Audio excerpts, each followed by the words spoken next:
Morning, Bill O'Brien. Morning, Greg. Morning, guys. How we doing? We're doing great. How are you? Gearing up for these snowstorms, man. Yeah. How about this? Looks like on Saturdays, Curtis is calling for 6 to 12 inches. So get ready for that. Nothing will ever compare to the blizzard of '78. Right? I remember it like it was yesterday, Bill. Tunnels. Tunnels. No. I guess I should do this for the record because we've been talking about it. Are you aware of why Bill Belichick sat Malcolm Butler for the second half of the Super Bowl? I have no idea. I was dealing with my own problems with the Houston Texans. Okay. I don't remember that. I don't know. I have no idea. It was the full game, not the second half. Is it some kind of a thing? Is there some kind of like a gold encased lair deep in Gillette Stadium where they keep that secret? And at some point, if you have served the organization well, you are granted access to what it is, or you didn't. I guess you never got to that point. I'll tell you what. Look, I've never asked that question to anybody, but it was a place where, obviously there were things that were very confidential. You knew certain things. You just did your job, Greg. You know what I mean? You really did. I mean, there's for example, like in the draft, like you would do draft evaluations, but you never knew who they were gonna draft. You know what I mean? You just handed in your evaluations, did the best you could, and then that was it. You moved on to the next, whatever you were coaching next. So it was just the way it was. Well, speaking of doing your job, I feel like a little shade was thrown in your direction by Matt Patricia, who I'm paraphrasing here, but when asked about the play calling when he was the offensive coordinator, he said, and not a direct quote, but it got worse the next season. I don't know if you heard that or not. Oh, yeah, whatever. I mean, I get it. Yeah, it definitely got worse, Matty. No question. Bill, you broke some news about Dante Scarnecchio with the Patriots. What is he going to do for Mike Vrabel and this team moving forward?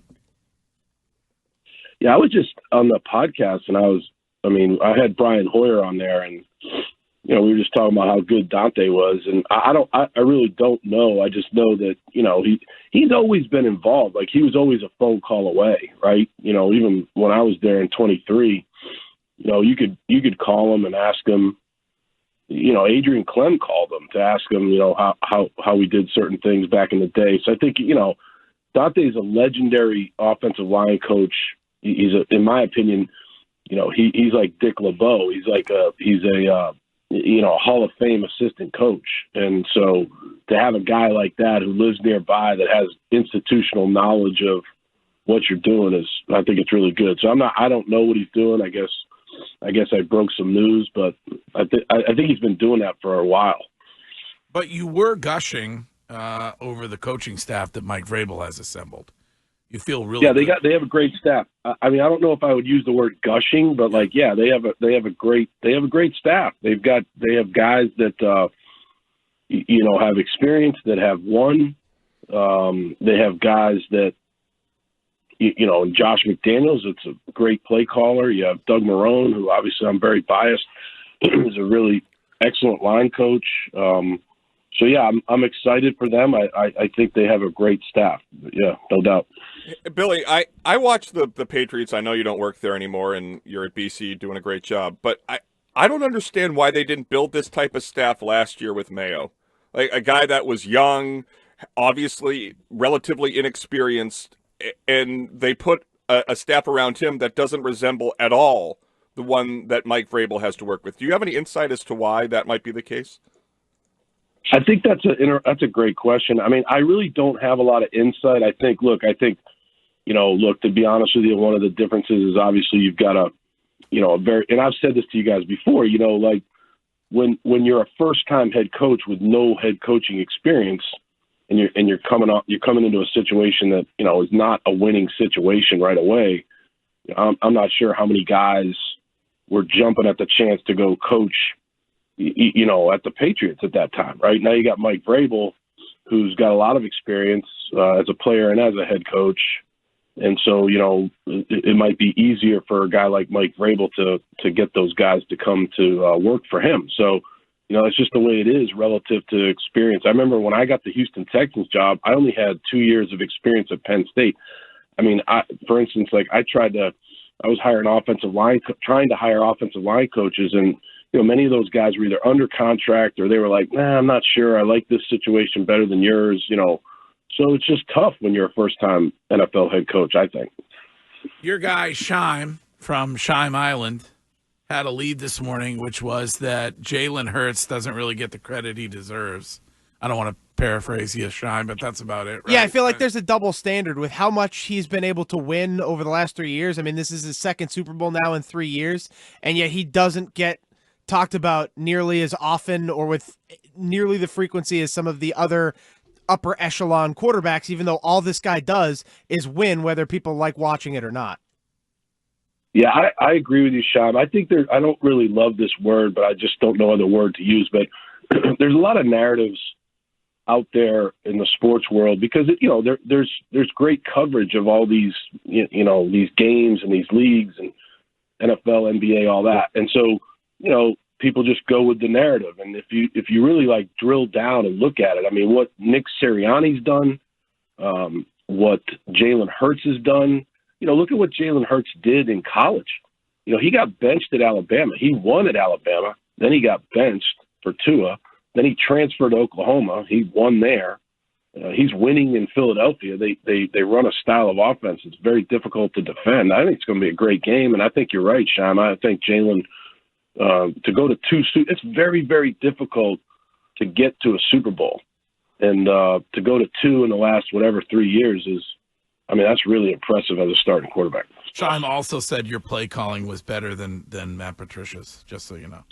No, I would say that both offenses were terrible. So, I didn't. I've been doing this 33 years, Greg. So I've had when I was there in 10 and 11, we had the best offense in the NFL, right? Like, okay, there's a correlation. We had Tom Brady, Gronkowski, Randy Moss. I mean, we had some of the greatest players to ever play. I mean, so I think we should all just admit that 22 and 23 were probably two of the worst offenses in the last 5 years in the NFL. Do you ever sort of get angry? I don't have a problem admitting that. Billy, do you ever get mad? I've been a part of the best offenses too, so I don't really have a problem admitting that the year that I was there was not great.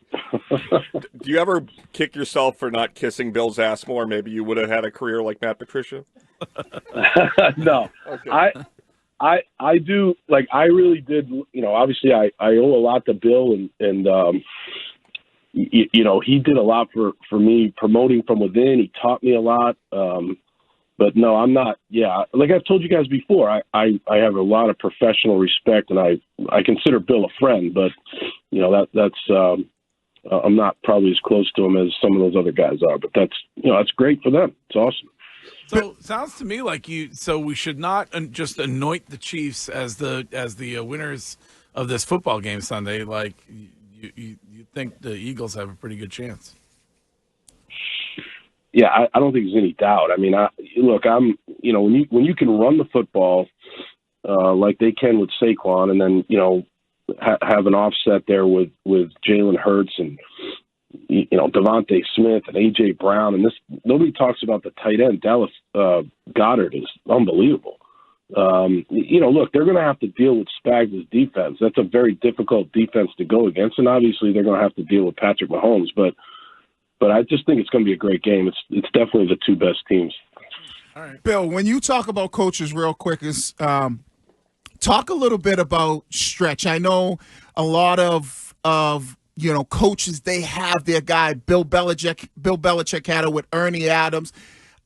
So for a lot of us that might not know who Stretch is, give us some insight on how seems like he is Vrabel's right-hand man when it comes to a lot of decision making, and what makes him so special in that role. Yeah, first of all, full disclosure, I've only been around Stretch a couple times. I have, and he's been awesome.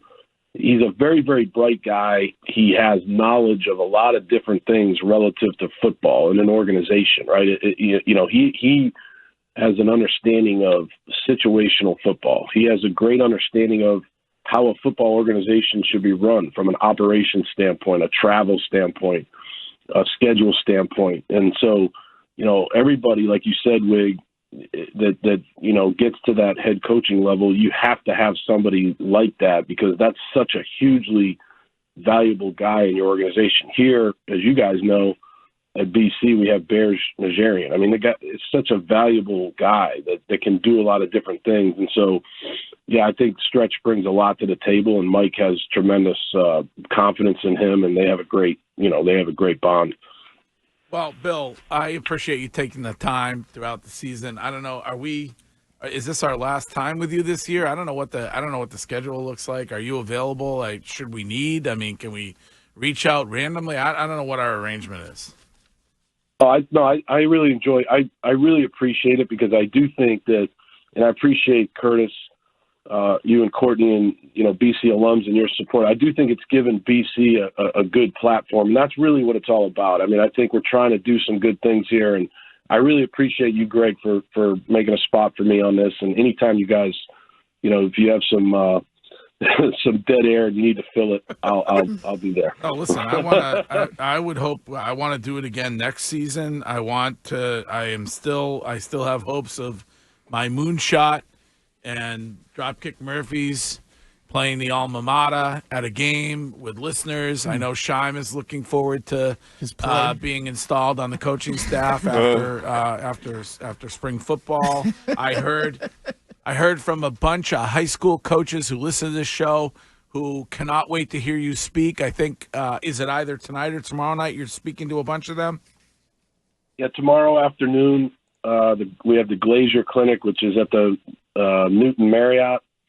And I think it's like a bunch of us from this staff are speaking. I think I'm speaking at like 1 o'clock. And then we have other clinics. We have the Gillette Clinic later on. We have the Big New England Clinic in Newport, Rhode Island. So we're like a traveling band. Do you need Scheim for any of those? I mean, I could definitely use Scheim to talk about the trick plays and the gadgets and the shot plays that we're talking about putting in. Scheim, are you any closer to determining what your one play is going to be? Oh yeah, I got it. I'm pretty close to. I have pretty much nailed down. What do you? It's the flea flicker. You got any information on it for us, for Bill? I mean, it's a shot play, a play-action shot play. We're running out of the pistol, Billy. All right. It's a little east-west motion. I'm excited. Just a warning, Bill. Scheim has become a big skinny jean guy, so just prepare for that on the sidelines. I think Bill has, too. I saw the picture of his podcast the other day. He's looking great. Okay. Right. Are you Thanks, John. suggesting that Bill O'Brien was wearing skinny jeans? They looked form-fitting. Okay. I don't know if they would All be right. skinny jeans or not. All right. I'm not as good at identifying them as Courtney, but Okay. That must have been the camera angle, Scheim. I wasn't wearing skinny jeans. but Scheim, I'm not a big pistol guy. I'm not a big fan of it. Okay. all right, we can work on that. That's fine. No pistols on campus. Just do it from under center, Sean. Yeah, that's fine. I can do that. Yeah. QB belly, Scheim. All right. Let's please. All right, Bill O'Brien, you're the best. Thank you for everything. Thank you, guys. Thanks, Okay. Bill. Appreciate All it. right. That is the great Bill O'Brien.